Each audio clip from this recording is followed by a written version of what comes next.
The reform of imperial justice. Negotiations at royal assemblies after 1486 led to the promulgation of the eternal public peace in 1495. Like the rest of imperial reform, this was a compromise, combining past practice with genuine innovation.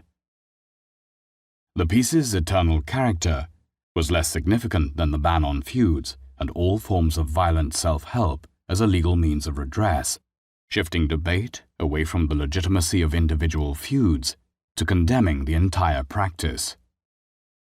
A second innovation was the creation of a new permanent supreme tribunal, officially called the Emperor's and Empire's Cameral Court, but generally shortened to Reichskammergericht.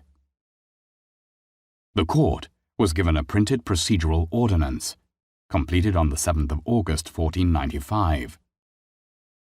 Personnel was sworn in on the 31st of October, and they heard the first case 3 days later, indicating that the Empire could act swiftly when the necessary consensus was there.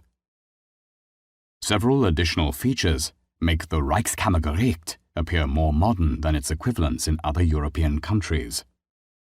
It was independent from the royal household, moving instead between various imperial cities, before settling in Speyer after 1527, until that city was sacked by French troops in 1689.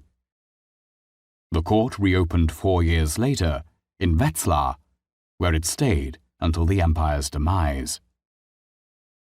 The court's independence was enhanced by how its judges were selected. The Emperor named the presiding Kammerrichter, but the other Assessoren were nominated by the imperial estates, who were obliged to cooperate through the new Kreis structure to present candidates to the court, which, after the very first appointments, made the final choice itself. Personnel swore loyalty to the court, not to the lords or cities that had nominated them, and there is considerable evidence that they acted genuinely independently and collectively. The Reichskammergericht's jurisdiction covered Germany, and initially also Burgundy, but not Switzerland or Italy. One task was to uphold the eternal peace by adjudicating disputes amongst all individuals and communities enjoying the status of imperial immediacy, thereby largely rendering regional peace leagues redundant. As previously, each immediate authority was charged with keeping order within its own jurisdiction, through the hierarchy of local, district, and territorial courts.